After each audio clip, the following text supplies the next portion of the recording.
Where did you grow up, sir? I grew up in Virginia, down in Newport News, Virginia. Did you always have love of aviation? Not really. We committed down there to building ships, you know, at the Newport News Shipbuilding and Dry Dock Company, and everybody thinks about ships and how to make a living, either working at the shipyard or somewhere else. So that there was very little talk about it until you got ready to go into the service, and then you had to make a choice. And it really wasn't a choice if you could qualify for the Air Force, because I really wasn't a seaman, although I worked at the shipyard for a while. But anyway, when we were given the list of choices at the induction center, I guess you'd call it, there was no question that at that time the Air Force was the way to go. Why? Well, I'm going to be honest with you. There was one main reason. I had been working in the shipyard at night, and I was in college, 2.5 years of college, and I figured that maybe I could slip by another 1.5 years, get my degree and be straight. But the papers came in, and unfortunately, I was working in a night shift, midnight shift in the timekeeping department. And first of all, didn't many blacks work in the timekeeping department, but my father pulled a little deal somehow and got me on a midnight shift. This meant that I could go to school while I was working at the hospital, at the shipyard at the same time. And therefore, I was earning and taking myself through college at the same time. So when it got to an anniversary date of my birth, I got a card in the mail that my classification, which was 2B, letter B, they changed it from 2B to 1A and said I should be hearing from my induction center pretty soon. So I soon got a letter for, I think it was December the 28th, 1943, and off I went. The earliest days of well, I can give you a little bit more about this. The guy told me, I had a pretty good grade point average in high school and college. So just about all of the recruitment officers wanted me to talk with them, and they quickly gave me their little spiel, and I told them there was a guy over here that I wanted to talk to in the Air Force. And of course, when I got there, he said, I've got everything you want and need. He said, first of all, I can assure you that you won't go into combat until at least 1.5 years from the date you get into the Army. So that seemed appealing to me, first of all. And then he gave me all the other pluses that we'd have an opportunity to do more learning in the ground school and whatnot. At that time, they had a program. I'm trying to think of the specific name, but it was about a 4 to 6 month program, a pre-aviation program that you could enroll at Tuskegee. And that extended the overall time that you in the overall flight program. And all of this, in terms of getting more knowledge in that program, seemed to appeal, plus the fact that I would not be going to actual combat for at least 1.5 years. Were you aware of Tuskegee at that point? Yes and no. I wasn't, it wasn't at the tip of my tongue all the time, but I had heard about the program. We have the Norfolk Journal and Guide, which is a newspaper right over in Norfolk, a black newspaper. And every now and then there was a comment in that paper about what was going on. But since I wasn't already involved in aviation, I didn't really think that I would be involved in aviation.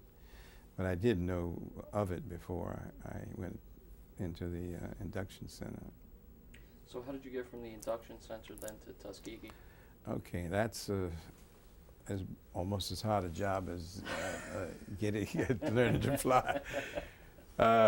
We were sent from the induction center in Richmond to Fort Lee. It was, I don't know what it was called, Fort Lee at that time. I think it was Camp Lee. Anyway, it was over in the Petersburg, Virginia area. And you had to go through whatever the indoctrination is for new people. And after that particular indoctrination program, we were sent from there to Keesler Field, Mississippi. And you're supposed to take your basic, whatever the little basic they give you for Air Force, along with being, I started to say pre-flighted, but indoctrinated into what the Air Force was all about. And at the end of that period, you were supposed to go to, your designated training area. And I was of the opinion that after the program was up and I received my papers to move, shipping orders, I discovered that I wasn't headed for Tuskegee at all. I was headed for Sioux Falls, South Dakota. I had never heard of the place and didn't want to hear about it. But anyway, we were sent up to Sioux Falls, South Dakota, and everybody I went to in Mississippi down there. Mississippi was an experience in itself, but we won't go. We were the segregation. You couldn't even go out on the street at nights down there, in any of the big cities. If you went to the big cities, you couldn't cross the railroad track. You see, and although I came from the South in Virginia, we never had anything quite that bad in Virginia, and. Make you wonder what you might be fighting for then? That's right. At that time, we couldn't even, be a regular citizen. The only a few things were on the other side of the railroad track. Some little businesses that had jumped up because of the fact that they had some blacks coming through Keesler Field down there, and they wanted to go somewhere when they got a pass, over into town and whatnot. And so the weekends. But the funniest thing, I wasn't really a very experienced young person in terms of the worldly life. And we went over to Keesler Field, from Keesler Field, into a little place, I'm trying to think of the name of it, in Alabama, not in Alabama, in Mississippi down there. And we wanted to just have a little casual drink, so we were sitting in the place. We ordered a drink, rum and Coke or something like that. And maybe it wasn't that, or whiskey and a drink. But then we got our Cokes and things, whatever was supposed to go with them. And after a while, we sat there a while and wondered when we were going to get our hard whiskeys. And when we turned around, one time the lady was standing by and said, "What else do you want?" I said, "We'd like our whiskey." She said, "There it is." And it's a great big glass of plain white water, it looked like to us, sitting in the middle of the table, which was this rot gut that they make down there. And that was really my first experience with that kind of thing. We told her no thank you. We paid it for it, but we weren't going to take a chance on that. And that was my greatest outing while I was down there in Mississippi. Okay, we were leaving. We got our orders, finally. And I found out that we were headed for Sioux Falls, South Dakota. And I checked with all the officers and whatnot, and they say, "Your orders are right." I said, "What do you mean it's right?" He said, "There was, as we look in the record, you're supposed to have a weak eye muscle or something." I said, "Why wasn't I ever told about this?" And they gave me all sorts of funny answers, that didn't sound right. But the train was getting ready to pull out for Sioux Falls, South Dakota. Okay, we get up to Sioux Falls, South Dakota. The first place I went to was unit personnel, which they're supposed to get these things straight. And they sent me to the medical area, of course, and they checked out everything, including the eye muscles that they said they had. They said, I don't know why this says you up here. I said, well, can you change the record so I can get back to Tuskegee? She said, well, we'll work on it. Well, anyway, here again, Sioux Falls, South Dakota wasn't as bad as Mississippi, but it's bad on the other side. There were nothing but whites. You see what I mean? There's one family of blacks that one of the fellows knew. And the only relief off the base that you could get, really, was to go to this fellow's house. And it wasn't anything exciting and whatnot, so didn't do that but once, you know. So they decided our commanding officer was I would say a rebbish, and I'm giving you the terms that we used, white, from down in, I think, Texas at the time. And he admitted later on that he had never experienced being in the company of an intelligent black. And so when we were put in his particular squadron or platoon or whatever it was, he immediately thought that the only thing he could do, because he couldn't tolerate these people, you know, was to put them on the rifle range. And if you are in the rifle range in January, February, March, in Sioux Falls, South Dakota, and you've got to, that used to have those old kinds of targets. Once the firing is over, you got to rush up there and put these pasties over the holes in the target, and sit back and run around and stand in front of the fire that they've got in a can or something. Your hands and face are burning up, but the rear end is freezing. So that was the worst experience that you could possibly have. So all of us at least had some little sense. So we said we'll all go down together to the unit personnel, that's the place, and tell them that our MOS, I mean the classification number, shouldn't be down in that area. So we also had a guy who was from, I think it was St. Louis, where the central processing area for that part of the country was out in St. Louis or somewhere. I think it was St. Louis. But anyway, they got in touch with the regional personnel office, and they sent some people out to talk to all of us. And in relatively short order, they brought us all back and put us in what they call unit personnel up there, and the auditor room, or whatever they call the main room back in those days, where this captain who was in charge of the whole thing was there. And he was afraid as he could be. He would walk through that place and shiver, look at all these guys. So the one guy in the group had, at that time, his master's in history. And he was a very quiet type guy. So he made friends with this guy. He's a private now. He's in private in the Army just like the rest of us. But he made this guy his counselor, you know, to tell him how to work things out. So he discovered, or we discovered some kind of way, that each unit was given money to entertain the personnel. And he was doing nothing for these black fellows up there. And we weren't the only ones there now. We were just one unit in the whole group of, I guess you'd say, private Pete's, most of the others that they were working in auditor rooms or cleaning up the base or something all over the place. But they realized that we weren't going to take no for an answer, our group.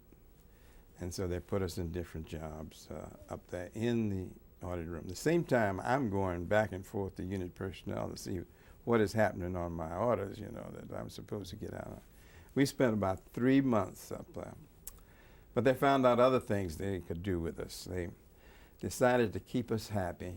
They would develop a band, a jazz orchestra, a choir, or chorus, whatever you want to call it, and one or two other units and other things with regard to sports that we could involve ourselves in, and sort of take your mind off of beating on the captain's head up.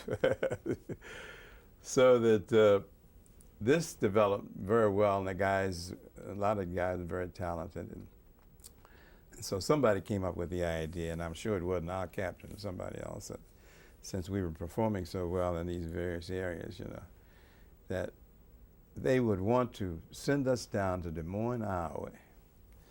And Des Moines was a camp full of black wax, or wax we call them in those days, I think.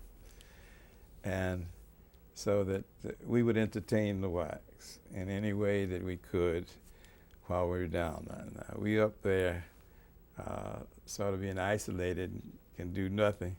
They're down there in Sioux Falls. Did I say it was Sioux Falls? Iowa. Iowa. Anyway, I'm mixing that up with somewhere else, but Des Moines. And so we'd go down there and play, sing, whatever our talents were. And these girls would meet the buses, trying to get their dates for the weekend that we were going to be down there. Now, our pass didn't start till we got there. They put us in these trucks and up in Sioux Falls. And I think we had to drive at least 12 hours or something like that. Anyway, it was as cold as the devil. You wrapped up in blankets and everything else to get down there. And then as soon as we were there, as soon as you stepping off the plane, the girls trying to grab who they wanted for the weekend, and this kind of thing. And so that was fun because you had your choice, And they had arranged to find places because there were no public places where we could stay, not even on the base. See? So we found places in town that were available after the Army girls, the wax curfew was on, you see. But the place was sort of a rough place. You didn't know what to do. We went out one night, and a guy and two girls and another friend of mine were walking along, and we passed a night spot. And this noise was going on up there in this night spot, and evidently there's a fight or something. And these girls wanted to go up there. So we realized very quickly that these gals were not the girls that we wanted to be with. So we went to the next place, and they decided to have something to eat. And both of us were sort of nervous at this point. And as soon as we got in there, evidently the girls were planning something else too. So they got up from the table, and this friend of mine and I decided this is a good time to retreat and get the heck out of here. So that was the end of that experience. But we came down to generally, the experience down into this WAC base, Des Moines, was a very good experience for us in the interim. Now finally I get transferred down to Tuskegee from there, and I became a member of the 45F, the class of 45F. And this was very challenging, and all the guys responded very well to the challenge. And we had one of the best, they had squadron awards for each week, and we won more frequently than most of the other squadrons because we like to sing. And if you're marching through the streets of Tuskegee, you have a whole lot of exciting songs about the war and other things that related to the war. What was one of the songs? Could you still sing one of them? Let's see, which was the one that you'd be more interested in? Let me think as we talk a little bit, and then I'll come up with it.